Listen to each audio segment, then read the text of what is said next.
నమస్తే, welcome to our channel. తెలంగాణలో BRS party, ఆంధ్రాలో వైసీపీ పార్టీ, ఈ రెండు పార్టీలు కూడా కలిసి పనిచేస్తున్నాయి. ఇది అందరికీ తెలిసిన విషయమే, పెద్ద ఆశ్చర్యపోవాల్సిన అవసరం కూడా లేదు.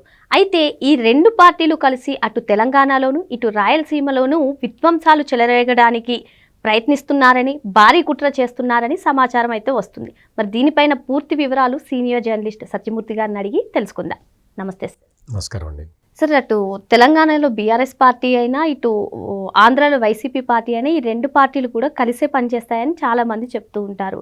మరి ఈ నేపథ్యంలోనే ప్రస్తుత కాలంలో ఇటు తెలంగాణలో అయినా కానివ్వండి, అటు రాయలసీమలో కానివ్వండి, భారీ విధ్వంసానికి వీరు తెరలేపుతున్నారని చెప్పి సమాచారం అయితే వస్తుంది. మరి దీనిపైన పూర్తి వివరాలు ఏంటి? ఇది అంటే మీ అబ్జర్వేషన్ చాలా వరకు కరెక్టే.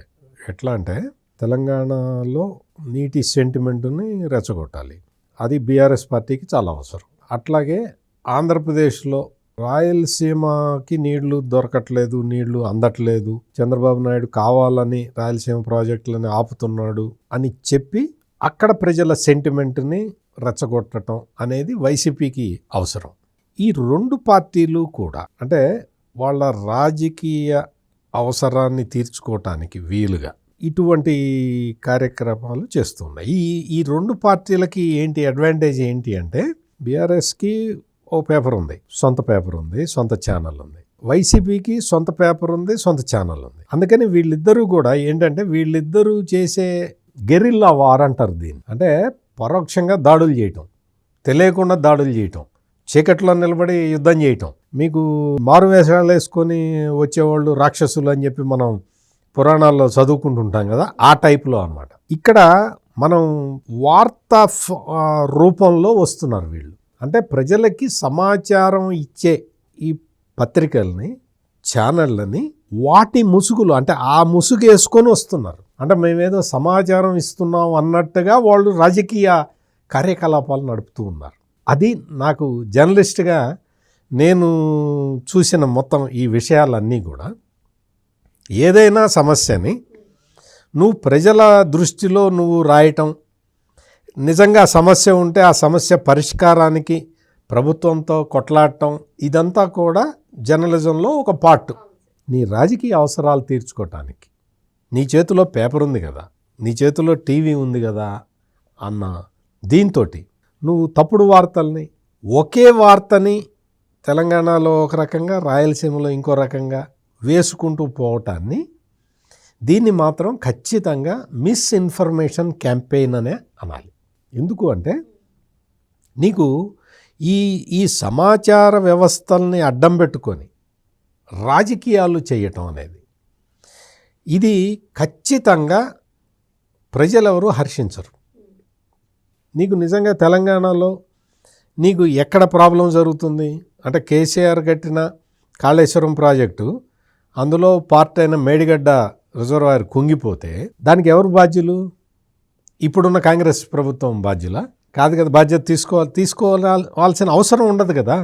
అదేవిధంగా రాయలసీమ లిఫ్ట్ ఇరిగేషన్ని జగన్మోహన్ రెడ్డి ఆపేసి చంద్రబాబు ఆపాడు అని చెప్పి ఇప్పుడు ప్రచారం చేస్తే ప్రజలకి వాస్తవాలు తెలుసు కదా, ప్రజలు ఎట్లా నమ్ముతారు? అంటే ఇక్కడ మనం ఆలోచించాల్సిన విషయం ఏంటంటే, రాజకీయ అవసరాల కోసం ఈ రెండు పార్టీలు చేస్తున్న మిస్ఇన్ఫర్మేషన్ క్యాంపెయిన్ని ప్రజలు అర్థం చేసుకోవాల్సిన అవసరం ఇప్పటికే అర్థం చేసుకున్నారు. ఆంధ్రప్రదేశ్లో అసెంబ్లీ ఎన్నికలు జరగటానికి ముందు కేసీఆర్ ఇద్దరు కూడా వాళ్ళు మీడియాతో మాట్లాడుతూ మళ్ళీ జగనే గెలుస్తాడని చెప్పారు. తెలంగాణలో అసెంబ్లీ ఎన్నికలు జరుగుతున్న టైంలో జగన్మోహన్ రెడ్డి నాగార్జున సాగర్ మొత్తాన్ని ఆక్యుపై చేసి దాని మీద నేను పోరాటం చేస్తాను అని కేసీఆర్తో చెప్పించటం ద్వారా రాజకీయ లబ్ధి పొందాలని చూశాడు. విషయం ఏంటంటే, కేటీఆర్ వేసిన ట్రిక్కులు పారలేదు, జగన్మోహన్ రెడ్డి వేసిన ట్రిక్కులు పారలేదు. తెలంగాణలో బీఆర్ఎస్ ఓడిపోయింది, ఆంధ్రాలో వైఎస్ఆర్ కాంగ్రెస్ పార్టీ ఓడిపోయింది. అంటే ప్రజలకి అప్పటికే ఈ విషయాలన్నిటి మీద ఒక అంచనా ఉన్నది. ఇప్పుడు మళ్ళీ కొత్తగా మొదలు పెడుతున్నారు ఈ కార్యక్రమం. అంటే మధ్యలో ఒక 1.5 year గ్యాప్ ఇచ్చారు, మళ్ళీ మొదలు పెడుతూ ఉన్నారు. ఇప్పుడు అంటే అప్పట్లో ప్రజలు రియాక్ట్ కాలేదు కదా అని వీళ్ళు వదలటం లేదు. ఈ 2 పార్టీలకి ఇంకొక చాలా కొంచెం ఆందోళన చెందాల్సిన విషయం ఏంటి అంటే, బీఆర్ఎస్ ఏం చెప్తుంటుంది, ఆంధ్ర ప్రజల మీద వ్యతిరేకత ద్వారా తన రాజకీయ లక్ష్యాలని చేరుకోవాలని బీఆర్ఎస్ ప్రయత్నం చేస్తూ ఉంటుంది. అటువంటి బీఆర్ఎస్ పార్టీ ఈ వైఎస్ఆర్ కాంగ్రెస్ పార్టీ అనే ఆంధ్ర పార్టీతో కలిసి పనిచేస్తుంది. ఎట్లా పనిచేస్తావు? నువ్వేమో తెలంగాణ ప్రజల్ని రెచ్చగొడుతుంటావు, ఆంధ్ర వాళ్ళందరూ దోచుకెళ్తున్నారని నువ్వు చెప్తుంటావు, సెంటిమెంట్ రెచ్చగొడుతుంటావు, సెంటిమెంటు రాజేయటానికి నువ్వు చేయని ప్రయత్నం అంటూ లేదు. ఇంకొక వైపు నువ్వు కలిసి పనిచేసేదెవరితో? జగన్తో. జగన్మోహన్ రెడ్డి మీడియాతోటి ఈ కేసీఆర్ మీడియా కలిసి పనిచేస్తూ ఉన్నది. మెయిన్ స్ట్రీమ్ మీడియానే కాదు, అంటే నువ్వు అట్లా రాయి నేను ఇట్లా రాయి అని ఇద్దరు కూడబలుక్కొని ఒకే వార్తని 2 రకాలుగా రాయటం ఒకటైతే, సోషల్ మీడియాలో ఈ 2 పార్టీలు కలిసి ఆఫీసులు పెట్టుకొని కొన్ని హ్యాండిల్స్ ఉన్నాయి, సోషల్ మీడియా హ్యాండిల్స్ 2 పార్టీలు కలిపి నడుపుతుంటాయి. అంటే నీ రాజకీయ అవసరాల కోసం నువ్వు ఆంధ్రవాడితో కలుస్తావా, నువ్వు తెలంగాణ వాడితో కలుస్తావా, బయటికి వచ్చేమో ఆంధ్ర మీద విద్వేషం తెలంగాణ మీద విద్వేషం రెచ్చగొడుతుంటారా? రాయలసీమకు అనుకూలంగా కేసీఆర్ అప్పట్లో వెళ్ళి రోజాదేవి ఇంటికి వెళ్ళి భోజనం చేసి వచ్చి రాయలసీమకి నీళ్లు రావాలి, ఖచ్చితంగా రావాల్సిందే అని చెప్పి హైదరాబాద్ వెళ్ళిపోయి హైదరాబాద్ నుంచి కంప్లైంట్ పెట్టేశాడు రాయలసీమ లిఫ్ట్ ఇరిగేషన్ మీద. ఆపేశారు. జగన్మోహన్ రెడ్డి ముందరికి వెళ్ళటానికి వీలు లేక జగన్మోహన్ రెడ్డి రాయలసీమ లిఫ్ట్ ఇరిగేషన్ ప్రాజెక్టును ఆపేశాడు. హరీష్ రావు కామెంట్స్ కూడా వైరల్ అయ్యాయి. చెప్పాడు. ఇక్కడ ఈ జంక్చర్లో హరీష్ రావు వచ్చి ఏం చెప్తున్నాడు, మేమే ఆపాము అని క్రెడిట్ కేసీఆర్కి వచ్చేలాగా హరీష్ రావు చెప్తాడు. అక్కడ జగన్మోహన్ రెడ్డి ఏం చేస్తాడు, నేను ఆపలేదు చంద్రబాబు ఆపాడు అని చెప్పి చెప్తూ ఉంటాడు.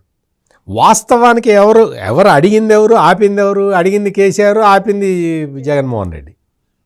వాళ్ళిద్దరూ ఇప్పుడు ఈ ప్రాంతీయ విద్వేషాలు రెచ్చగొట్టే రాజకీయం వాళ్ళ వార్తాపత్రికలు వాళ్ళ ఛానల్స్ ద్వారా చేస్తున్నారు. అది మనం చెప్తున్న సెంట్రల్ పాయింట్. అంటే సమాచార వ్యవస్థ నీ జేబులో ఉంది కదా అని నీ ఇష్టం వచ్చినట్టు వార్తలు రాస్తావా?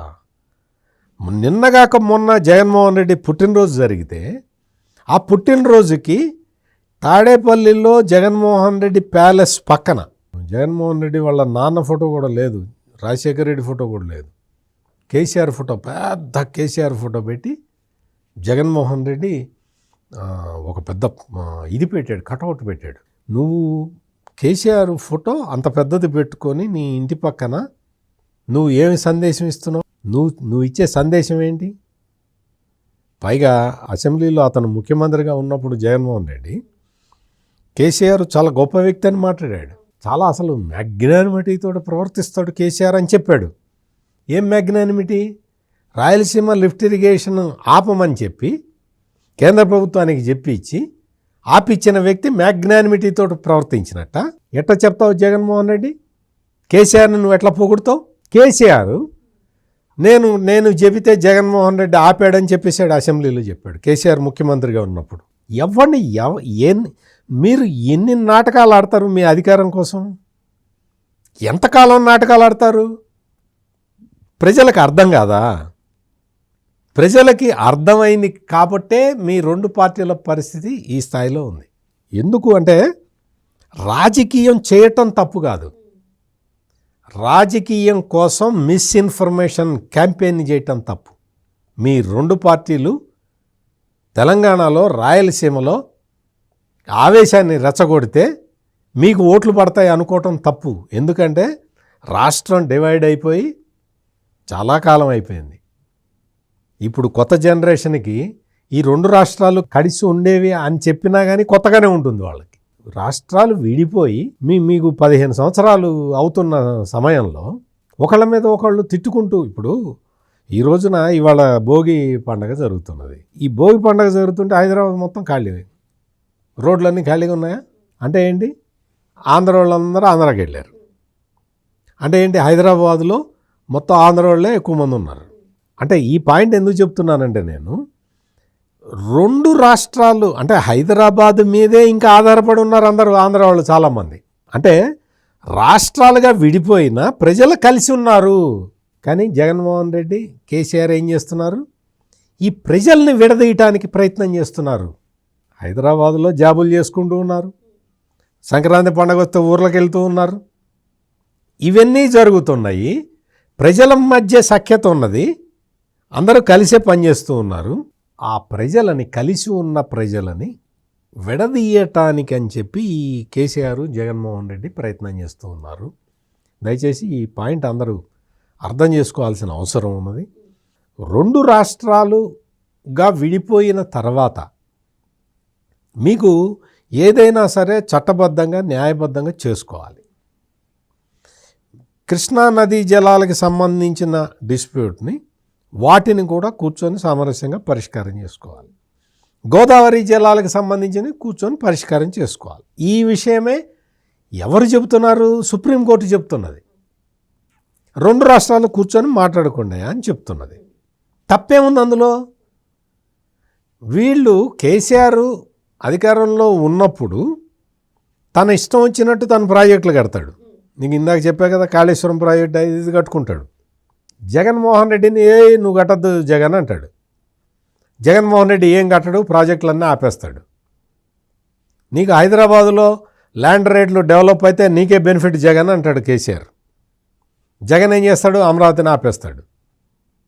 అమరావతిని ఆపేసి అమరావతి ఆంధ్రప్రదేశ్లో అభివృద్ధి లేకుండా చేస్తే హైదరాబాద్లో తన భూముల రేట్లు పెరుగుతాయన్న ఉద్దేశంతో ఇప్పుడేంటి, తెలంగాణ ముఖ్యమంత్రి రేవంత్ రెడ్డి, ఆంధ్రప్రదేశ్ ముఖ్యమంత్రి చంద్రబాబు నాయుడు పోటీలు పడుతున్నారు పరిశ్రమలు తెచ్చుకోవటానికి, ఐటీ కంపెనీలు తెచ్చుకోవటానికి, ప్రాజెక్టులు కట్టడానికి. ఇది కదా కావాల్సింది. ఎవరి రాష్ట్రాన్ని వాళ్ళు డెవలప్ చేసుకోవాలి. పెద్ద మనిషి, స్టేట్స్మెన్ కాబట్టి చంద్రబాబు నాయుడు ఏం చెప్తున్నాడు, అయ్యా మీరు ఎగువ రాష్ట్రం సామరస్యంగా ఉండండి, మాకేం అభ్యంతరం లేదు, మీరు ఎన్ని ప్రాజెక్టులు కట్టుకున్నా మాకు అభ్యంతరం లేదు, మా ప్రాజెక్టులకు అడ్డం పడమాకండి అని పెద్ద senior most politician in the country Chandrababu Naidu.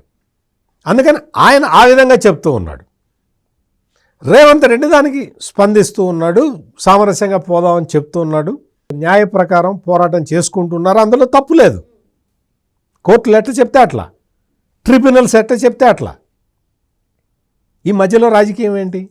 ఈ మధ్యలో రాజకీయం చేస్తున్న ఈ BRS party KCR, YSR Congress party Jagan, వీళ్ళని రాయలసీమ ప్రజలు కానీ, తెలంగాణ ప్రజలు కానీ, కోస్తా ఆంధ్ర ప్రజలు కానీ, ఉత్తరాంధ్ర ప్రజలు కానీ అందరూ గ్రహించాలి. వీళ్ళందరూ కపట నాటకాలు ఆడుతున్న వీళ్ళందరినీ కూడా ప్రజలు గమనించాలి. ఇక్కడ ఎవరు ఇప్పుడు ఆంధ్రప్రదేశ్లో కానీ తెలంగాణలో కానీ ఏ రాష్ట్ర శ్రేయస్సు కోసం పనిచేసే ఆ ప్రాంతానికి సంబంధించిన నాయకులు ముఖ్యమంత్రులుగా ఉన్నారు. Don't worry. ఈ కపట నాటకాలు ఆడి తాడేపల్లి ప్యాలెస్ దగ్గర కటౌట్లు పెట్టుకొని, కేసీఆర్ కటౌట్లు పెట్టుకునే ఈ జగన్మోహన్ రెడ్డి, లేదు ఎన్నికలు రాగానే జల వివాదాలు రేకెత్తిద్దామని చూసే ఈ కేసీఆర్, వీళ్ళని ప్రజలు భవిష్యత్తులో కూడా హర్షించరు. వారి భవిష్యత్తులో కూడా హర్షించే అవకాశం లేదు. ఎందుకంటే వీళ్ళ నాటకాలు, దొంగ నాటకాలు ప్రజలందరూ అర్థం చేసుకున్నారు. మరో అంశంతో మళ్ళీ కలుద్దాం. Thank you sir. నమస్కారం.